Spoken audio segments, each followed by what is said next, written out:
Good morning everyone mga kapatid. So tatry ulit natin yung pinakamaliit na rakebet or train station dito po sa Israel. Ayan, Carmel. So dito po kami sa taas ng bundok ng Carmel. So papunta kami ng downtown. So we're going to see. Let's go. Hi, shalom.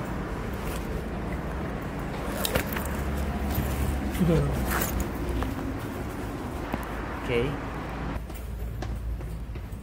So ayan. Ito yung pinakamaliit na train station dito sa Israel mga kapatid. Matatagpuan po dito sa Haifa. Sa Mount. So kailangan mo lang ng card. So. Dito pala. Ayan. Diba? So ayan, maghintay tayo. Hindi ko lang kung ilang station ito. Ito ang tawag dito ay Carmel Center. Ano, Carmel Center. So na may yellow lane, so bawal na dyan. Nakita niyo yung ano niya, ayan, yung release na ano.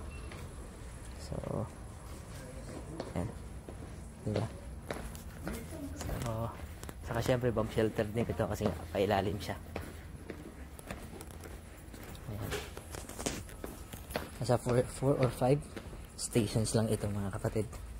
Dito po, ayan, ito yung pinaka ano na, this is the pinakataas na ng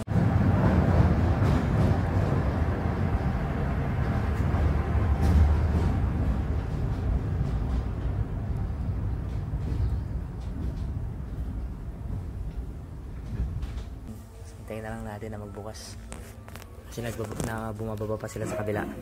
Ayan. So we'll see. Baba.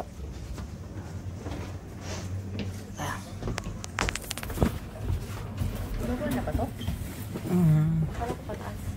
So, ano ba itong pinakalight? Sa Carmel na tayo. Ayaw pa na. So, ayan.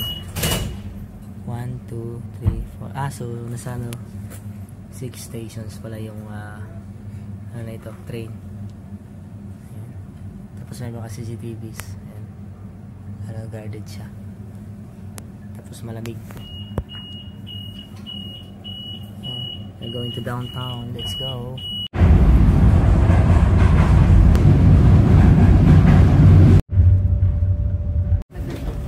So ayan, dito na po kami. So nasa 10 to 15 minutes lang mga kapatid yung tagal. Ayan, from Carmel Center going to downtown. תחנת עיר תחתית.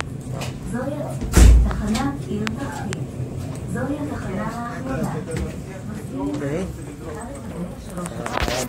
Welcome to downtown.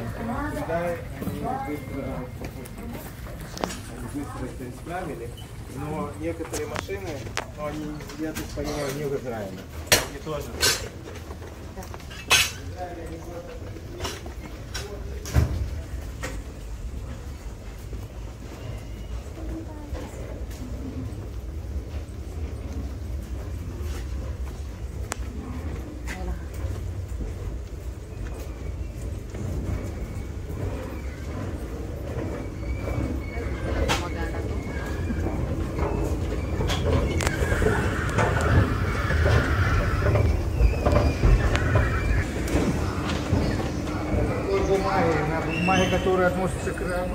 So ayan, nakalabas na kayo mga kapatid. So these are the last entry point ng Rakebet. So ayan, diba? Dito na tayo sa downtown Haifa. Sabi natin sa Israel. Okay, so bye!